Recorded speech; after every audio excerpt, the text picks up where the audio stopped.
Thank you to the patrons for supporting the channel. Hey, Philip. Yeah, just checking in on the restaurant package thing. That should be ready today, right? I should be able to go check on that? Yeah, it's ready today. You can get in there, test some of the games out. Okay.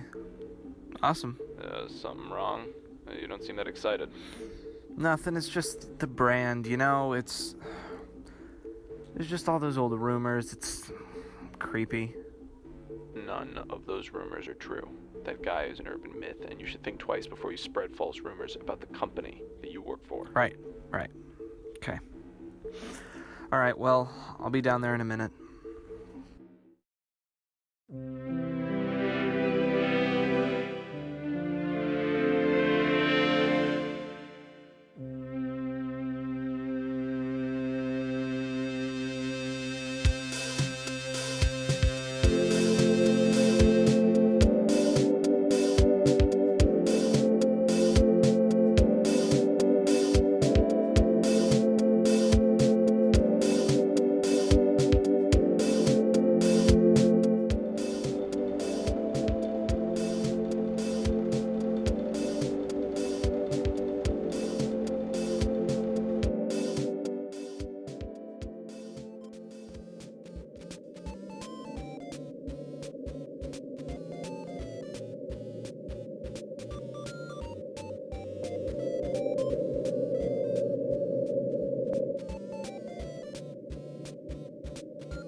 Welcome back. Today we're talking about Freddy Fazbear's Pizzeria Simulator. This is the culmination of over 3 years of games. Sure, there's Ultimate Custom Night and the newer Steel Wool games, but those aren't really full, lore-intense, complete Five Nights games. This really is the finale of the main series games. It answered so many questions that it's honestly astonishing to me. There are still some unanswered, but things like the Take Cake to the Children minigame, where the puppet came from, the Fazbear Corporation versus Afton Robotics, William Afton and his family, it talked about so much. A lot of you might not even remember that originally we thought this was going to be a spin-off or side game, but this ended up being probably one of the most important in the entire series. So let's get right into it.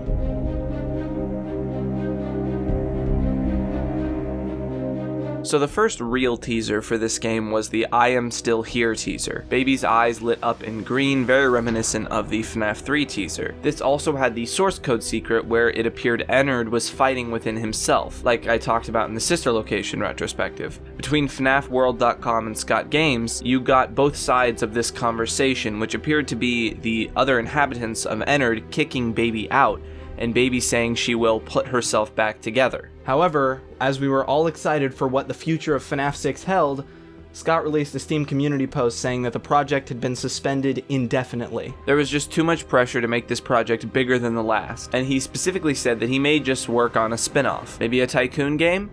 Well, he wasn't lying. So everyone was a little disappointed. I mean, who even knew if we'd see another main series FNAF game? Although there was other stuff to look forward to, like the Freddy Files, a book of lore and theories that was officially released. And when it did, we got a little teaser. At the end of the book, a drawing of a new design for Baby, and a promise for new games in the future. Was FNAF 6 back on? There was also the Freddy plush teasers, but I actually barely remember these and don't think they ended up being too relevant. And then there was the first real teaser to give us an idea about what this could be. A retro-style pixel art teaser referencing back to FNAF 2's death minigame. Specifically, Take Cake to the Children. Even though this would slowly evolve into the opening troll part of Pizzeria Simulator, the reference to Take Cake to the Children is actually extremely important to the lore of Pizzeria Simulator. We just didn't know it yet. Although there were some theories that this would take place inside of the FNaF 2 Death Minigame restaurant, most people just figured it was the spin-off Tycoon game that Scott had mentioned earlier. As the teasers continued, people were sure that it was going to be a spin-off game. In the source code, there was a secret that said, "What is paragraph 4?" And people thought it was mentioning paragraph 4 of his Steam post where he talked about the Pizza Tycoon game. Then, a new teaser on FNAFworld.com. The green eyes of baby closed. A lot of people thought this meant that FNAF 6 was permanently on hold until these eyes opened. Then there was the release of the Survival Logbook, a book that was sort of supposed to be in lore, kind of like the Gravity Falls journals. And at the end, we got another teaser. Artwork of a terribly broken down Chica sitting on a stool. Surely this was related to FNAF 6. It's also important to note that once we get to Ultimate Custom Night, especially, the Survival Logbook is an incredibly important resource when putting the pieces of the lore together. And then there were the final teasers in the days leading up to the game's release. Freddy Fazbear's Pizzeria Simulator. Surely this was a spin-off Tycoon game and not FNAF 6. Little did we know they were one and the same. So let's go. December 4th, 2017, Freddy Fazbear's Pizzeria Simulator was released.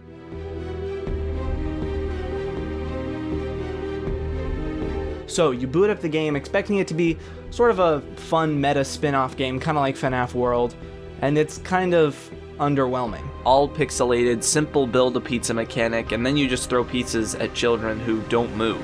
It seems like it's not much more complicated than a FNAF 2 death minigame. However, as you start throwing the za, things start glitching and a dark version of Freddy begins blocking your pizza. He pauses for a moment if you hit him, so you have to hit him and then quickly move to keep giving the kids pizza. It gets more and more glitched and cuts to black, and then it goes to probably what is one of the best openings in horror game history, and definitely the best opening for a FNAF game. Sitting in front of you in a dark room is Baby, but she looks a little bit different than the last game. This time it's the version from the Freddy files.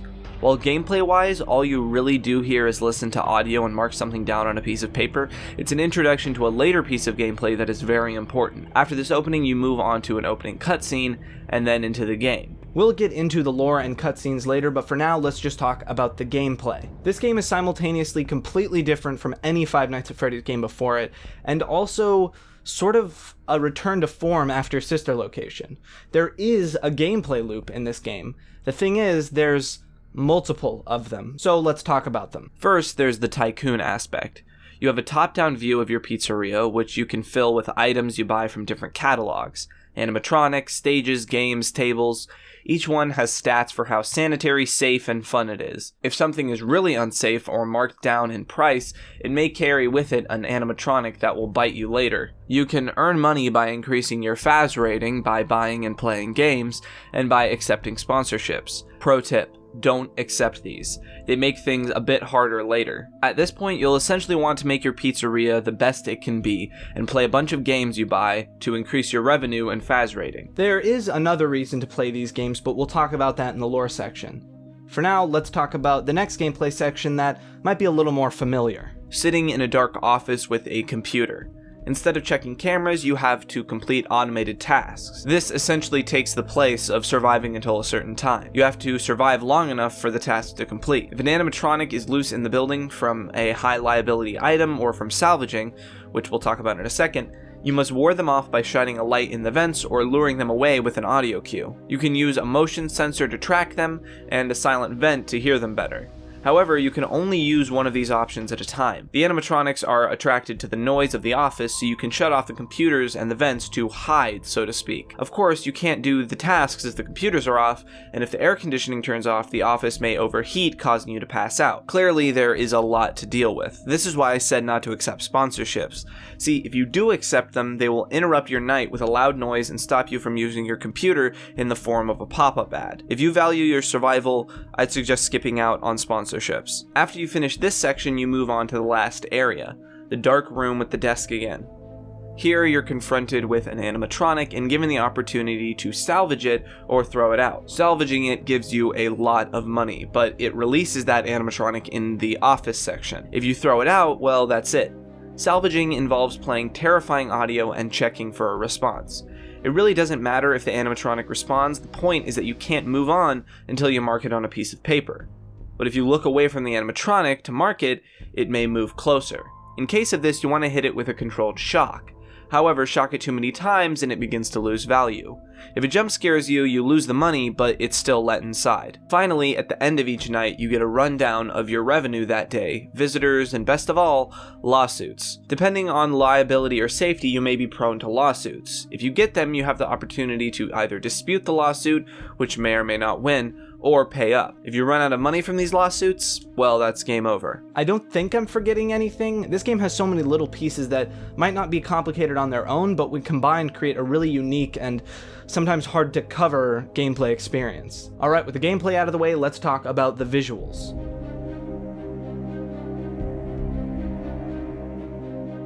Okay, so the visuals. First off, there's an introduction to a ton of new animatronic designs. From the trash gang of Bucket Bob, Mr. Can-Do, Mr. Hugs, Number One Crate, and Pan Stan, to the mediocre melodies of Happy Frog, Mr. Hippo, Ned Bear, Orville the Elephant, and Pig Patch, and then the Rockstar animatronics, which are just slight redesigns of the main cast. Then there's some weirder characters like Lefty, Music Man, L, Chip, and Funtime Chica. All of these combine to fit this sort of aesthetic of the clean-cut and rosy-cheeked feeling of the toy animatronics, but the bulkier sort of vibe of the classic animatronics.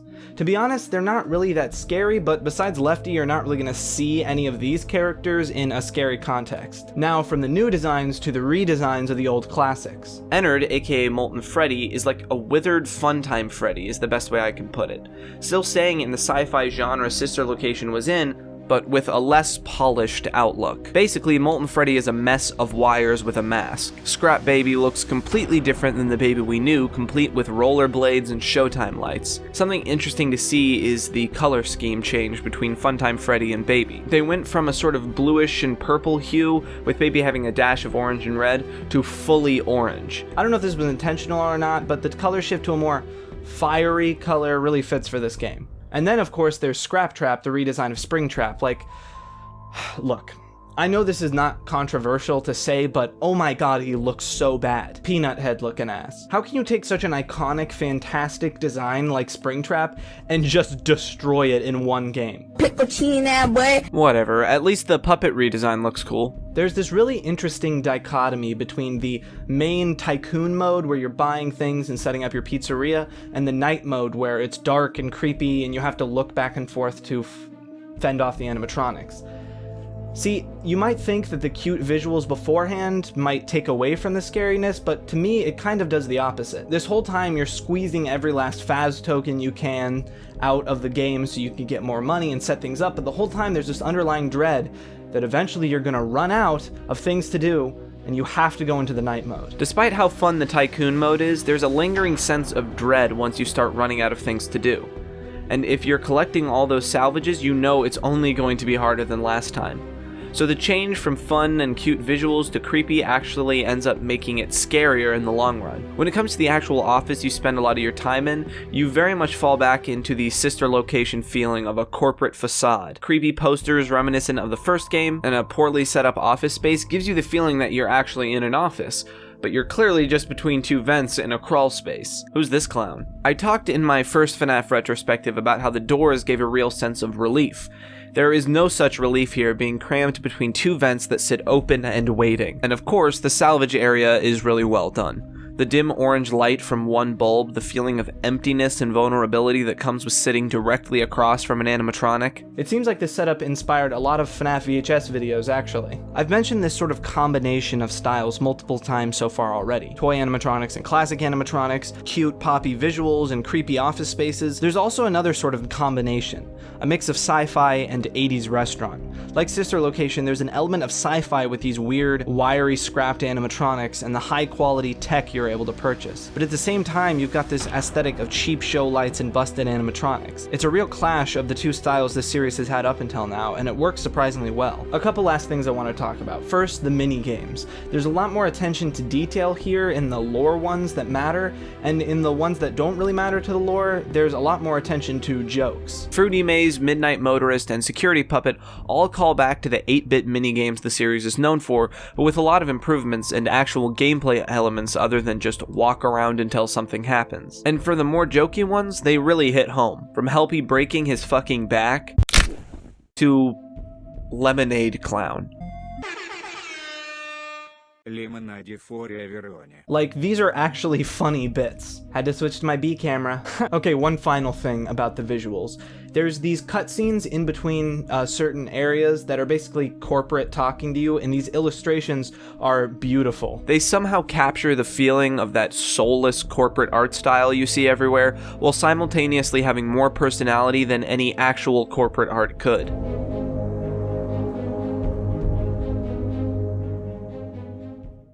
Okay, let's talk music, voice acting, sound effects, stuff like that. There's not a lot to say here actually, but don't mistake that for it being bad. There's some legitimate bangers on here music-wise.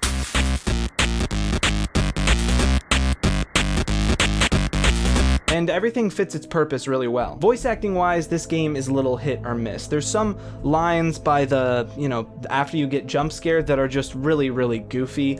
But the cassette man works, I think, perfectly for the game. He's a little cheesy, but it works well for what the game is doing. And like I said, when it comes to jokes, this game delivers. Really, the big thing to talk about here is the audio during the salvage segments. Really, the scare part of this is built entirely around the audio. Each audio clip you play gets more distorted, creepy, and haunting sounding, and you just sit there waiting for something, anything to happen.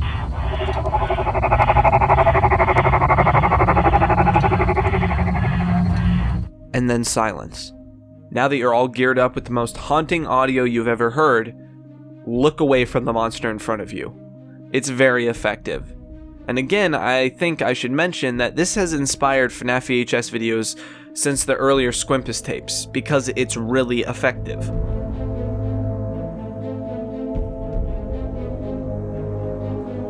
Holy shit, strap in. This section is the most amount of research I've done for any video, period. That doesn't mean I haven't worked a lot on the other ones, there's just so much here. Okay, let's get started on the basic concept. Through voice lines and cassette tapes and corporate talking to you, you play as a franchise owner. Kind of like how things like McDonald's and fast food restaurants, you can become a manager and buy one of the chain restaurants. You basically bought a Fazbear restaurant. There's something more here though. You seem to be under contract by this mysterious man on a cassette tape to check the back alley for animatronics and salvage them. There's something important about this paragraph 4 of whatever contract or document. So that's what the source code meant. There's also this emphasis on Saturday being the deadline for something, but we'll talk about that in the endings. Speaking of, you get this ending by getting through the whole week without salvaging any animatronics. The man on the cassette tape fires you at the end for not fulfilling your requirements of paragraph 4. This ending is acquired when you don't buy anything for your restaurant. The corporate voice actor congratulates you on being so lazy, but then promptly fires you. You get this ending by getting as many lawsuits as you can. At the end, you're deemed a liability risk, and then fired and blacklisted. In this ending, you run out of money. Pretty simple, no money, no pizzeria. Here is where things start to get lore relevant. There's an absurdly expensive item called Egg Baby Data Archive that doesn't seem to have a use and is very strangely named. However, if you buy it and put it in your pizzeria, then go to your office, you'll see the button on your monitor has changed to blue. If you press it, it begins to play audio. The recording is titled HRY223. You hear the cassette man talk about his regrets and his past as blueprints show up on screen. The Scooper, Lefty, and something called Rask. These have lore relevance in themselves. We learn that Lefty was built to capture and contain something, which we'll talk about later, and we learn about the first reference to Remnant in the series. The big thing here, though, is the title of the recording. People have interpreted that to be the name Henry. The books become relevant here again. Henry was the co-creator of Freddy Fazbear's Pizza in the books, along with William Afton. In this recording, he seems to be lamenting the part he unwittingly played in William's murders by helping him create the robots and the brand. Things are starting to fall into place. After this recording plays, you are informed that you know too much and are sent to a mental institution. Okay, let's finally talk about the main story ending. If you complete the game salvaging all of the animatronics, at the end of the last night, Baby starts to talk to you. She seems to be under the impression that you are a gift for the animatronics sent here by William Afton as prey for them. But then Henry, aka Cassette Man, interrupts. He explains that he is the one that brought them all here. There is no pizzeria.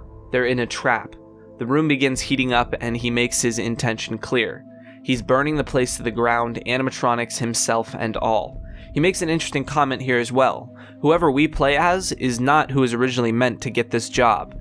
And as he says, there was a way out, but he suspects that whoever you are, you want to go down with the ship too. We learn a lot here. We learn that his daughter was the victim from FNaF 2's death minigame. We learn that William is going to hell, and that hopefully with the animatronics going up in flames, the misery of Fazbear Entertainment will end for good. End communication. Obviously, there's tons of lore and revelations happening in this ending, but we're not quite done yet. There's still one more ending. This is basically the same as the other ending, but you need to complete all the minigames and secrets flawlessly. At the end credits, you get this image. Yo, what? We'll talk about how people have interpreted these endings in the theory and community section, but for now, there's still more. So like I said, a lot of the games and things that you can buy for your pizzeria let you do little play tests or basically play a whole arcade game. Now, a lot of them are just filled with funny bits, but some of them have very important Easter eggs and lore in them. So let's get started. Fruity Maze is a Pac-Man style arcade game that you can use in your pizzeria. There's no enemies, but there is a countdown timer. You play as a blonde girl collecting fruit, and to beat it in time takes an absurd amount of skill and use of power-ups.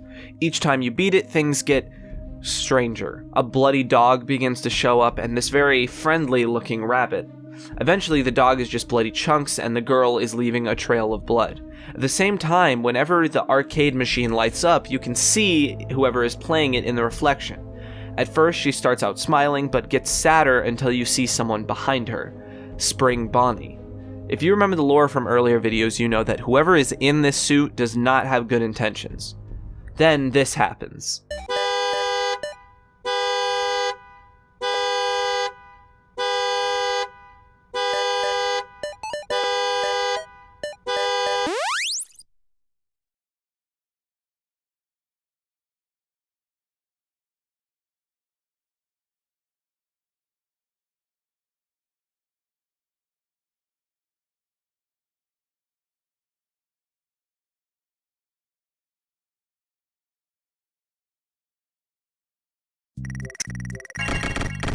Wow. So again, more lore given directly to us.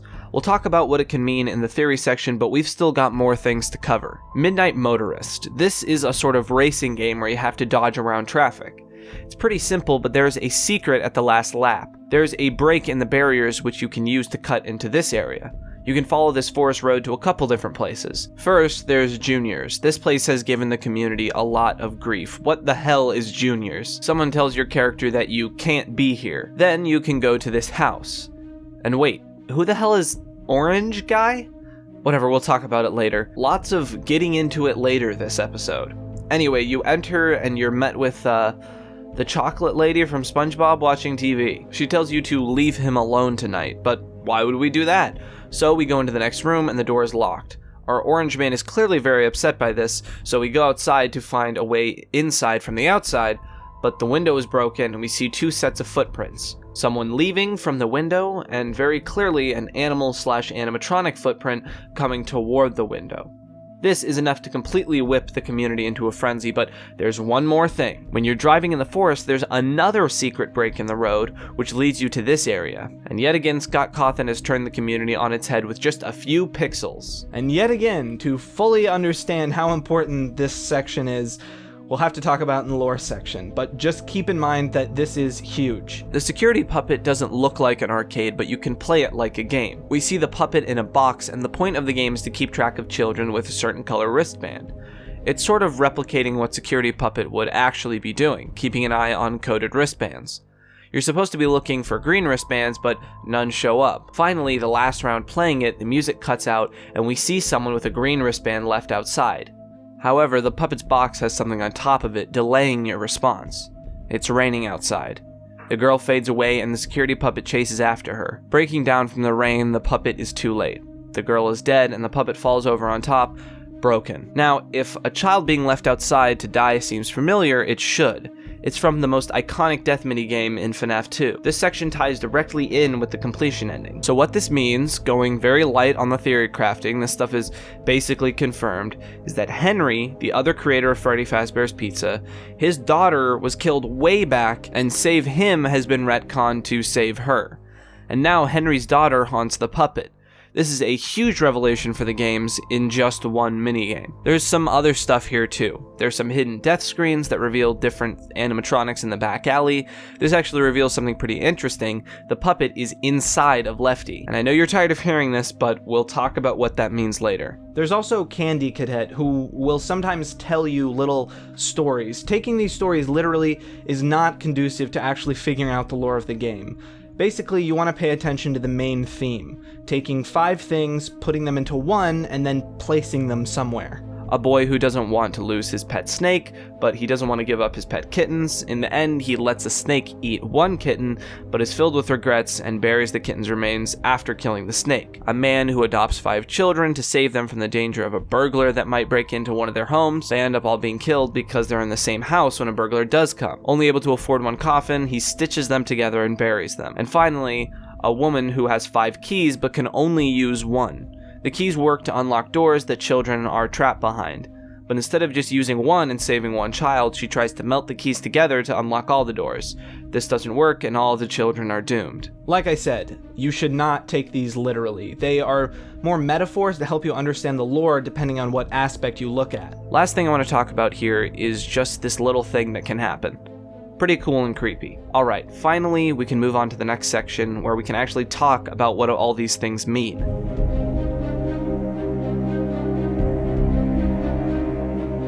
Okay, let's talk about the community before we talk about all of the theories, because that's going to take a while. Song-wise, a lot of the big players basically took a step back for this one, including Living Tombstone. A lot of big players in the Let's Play game, though, did hop in because it was clear this was not just a troll game or a spin-off, that this was basically FNaF 6. And the ending felt so final and so important in this game. A lot of people made these bold statements about how this was the last FNaF game. I thought we kind of learned our lesson with FNaF 3, but I guess not. And one last thing. Although these wouldn't come out for years afterwards, the whole setup of Henry and William's relationship and the Afton family in general, and the setup of sitting and playing audio cues for an animatronic sitting in front of you, that has inspired AUs and personal stories and theories and the whole FNaF VHS series since the very beginning. So this was a pretty important game for the community. Okay, let's talk about the part you've all been waiting for, the theories. I've separated these into sort of sections, I guess, for how they relate to each other, so it'll be a smoother transition. Let's just get started. Okay, so generally, here's what people in the community have interpreted. You play as Michael Afton after the events of Sister Location. You buy the restaurant, which is really just a ploy by Henry to lure all of the animatronics to his maze, trap them there, and burn the place to the ground, hopefully freeing the spirits and setting the whole place to rest. Henry worked with William to create Freddy's and the animatronics, unknowingly giving William a platform and ability to kill children. Combine that with the guilt, the death of his own daughter, and the power of the company, Henry plans to end it all, burning himself as well. Michael Afton, being a half-dead, empty zombie corpse suit anyway, decides to go up in flames with the rest of his family too. So that's generally the idea. Some other stuff to note is this. In Lefty's blueprints, it talks about how the animatronic was made to capture something, and like I said, the puppet is inside Lefty. The theory is that the puppet is so powerful, Henry created Lefty specifically to lure and capture the puppet so that it would burn as well. It may have his daughter's spirit, but this is the only way for their souls to move on. And on that note of Henry's daughter's spirit, the retcon that the first victim was actually Henry's daughter and the puppet is huge news. This means, and this is backed up by the completion ending monologue, all of the spirits ended up haunting the animatronics because of Henry's daughter, or at least that's the best interpretation. Another note on some theories surrounding Henry. The Candy Cadet stories can be interpreted in a lot of different ways, but my favorite way that the community has sort of taken these ideas is that William is the snake and Henry is the main character. I'm not suggesting that Henry willingly sacrificed his daughter, but the idea that maybe Henry knew what happened after that, but tried to almost convince himself that it didn't because he thought maybe William would be done after one because he was his friend. To me, just this take on it really adds interesting depth to characters that are basically just disembodied voices and sprites. A lot of people have used this in their own personal interpretations and AUs, and it's pretty cool. Okay, so let's talk about the gravestones really quick. So, while there are 6 in total, there's only 4 we can see. Jeremy, Fritz, Susie, and Gabriel. Jeremy and Fritz are the name of the night guards you play as in FNaF 2. You might be able to get away with saying Jeremy is a different Jeremy, but Fritz is such a unique name, it would be wild to assume we're not talking about the same characters. That leaves Susie, Gabriel, and 2 obscured gravestones. Honestly, this is still sort of an open book in the community. Some people think that the one on the hill is William, or maybe Henry's daughter, and who corresponds to what gravestone is very confusing. However, there is one thing we've figured out since then, and it's a pretty popular theory. One of the 2 obscured gravestones is Cassidy. This is the name that belongs to Golden Freddy, which the community figured out in the logbook. There's some overlap here with Ultimate Custom Night 2, because many people associate Ultimate Custom Night as the FNaF 6 Custom Night, but we're gonna have a whole other video on Ultimate Custom Night, so just you wait. Okay, last thing I want to talk about in this main game section. In the Freddy Maze game, it's pretty well implied that this little girl is lured by William Afton and is probably one of the victims.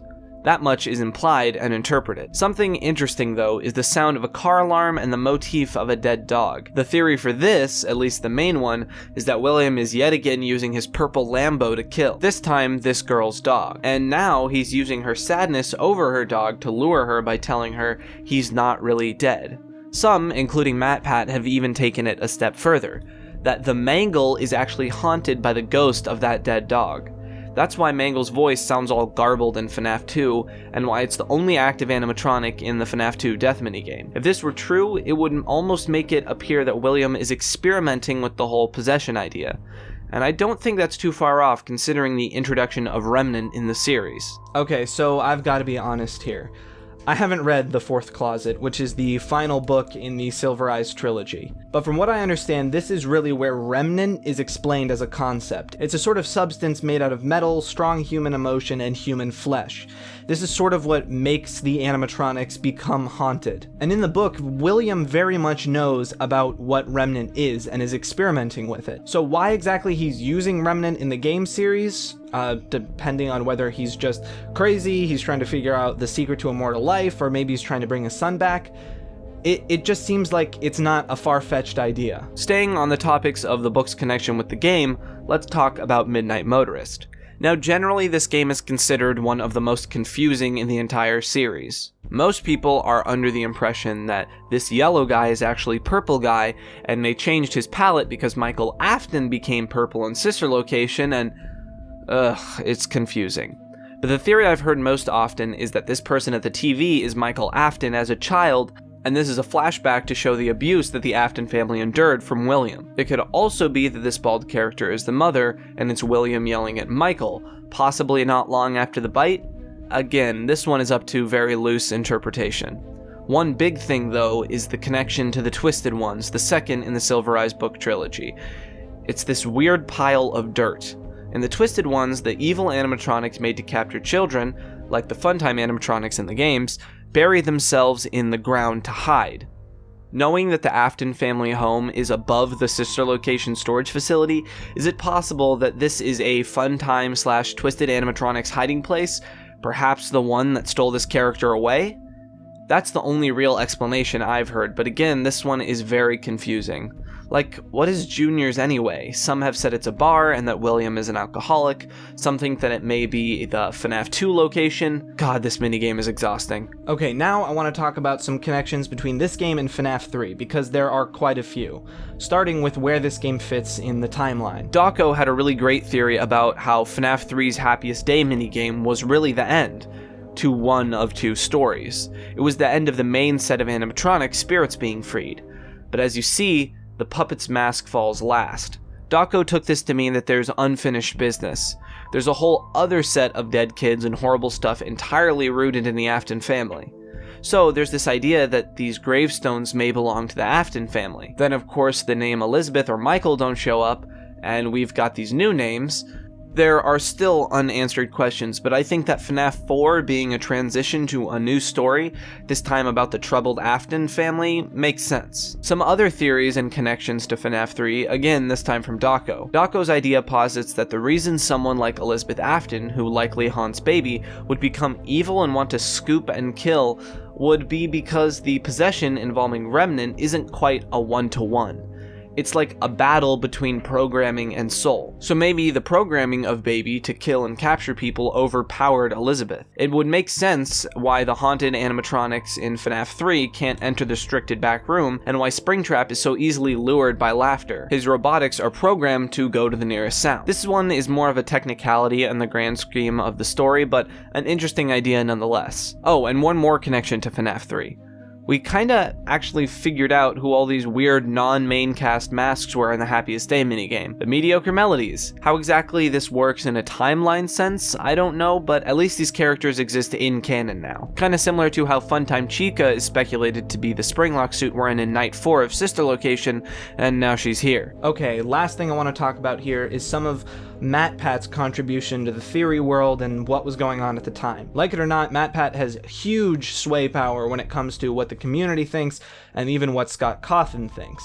In fact, enough for Scott to respond, and on MatPat's video leading up to this game, he did. Like I said in my Sister Location video, Mike Trap versus Will Trap was a huge debate, and there was still the whole idea about, was it the Bite of 87 or 83 that we see in FNAF 4? And then when the game was released, there was, Orange Guy versus Purple Guy, so there was a lot of confusion. And Scott, in a history-making move, actually just flat out confirmed some stuff. Essentially, he confirmed that in FNAF 4 we see the Bite of 83 and not 87, and that William Afton is indeed Springtrap, and not to get too hung up on the idea that Purple Guy is literally purple. And a final note on MatPat, this time from his theory after the game came out. MatPat had a really interesting take on the box, tying it into the Candy Cadet stories. To get a full rundown of his theory on how the box changed, check out the video yourself, but his conclusion is that the box is the restaurant.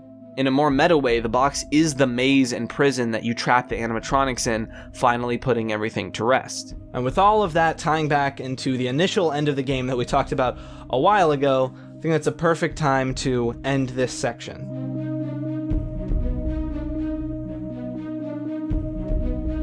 Boy oh boy was that section long. So where am I rating this bad boy?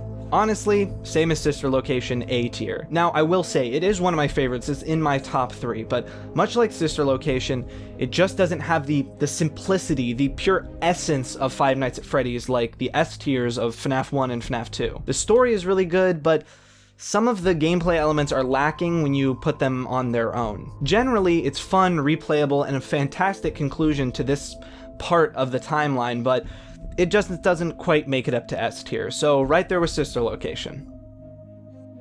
This ending is a little bittersweet, because I'm not really sure what to do with this FNAF retrospective series now. There's gonna be a video on Ultimate Custom Night, but after that, I feel like Help Wanted is kind of too recent and not enough of its own game for me to make a video about, and Security Breach hasn't even come out yet, so how am I going to make a retrospective on it? At least not for another few years. And no, I'm not making a video about FNAF AR. I want to find other ways to cover things like Help Wanted and Security Breach when that comes out, and I'll be doing plenty more retrospectives, including an idea I have for making retrospectives on the books, which I have huge plans for, but when it comes to the games, this really is the finale. And after Ultimate Custom Night, I'm not exactly sure where we're going to go. But until then, let me know what you thought of this video in the comments, and suggest what I should cover next on my Twitter. You should also follow me there, because that's when I'll be announcing when I'm streaming at twitch.tv/SaganHawks. I swear I'm going to start over there soon. See you all next time.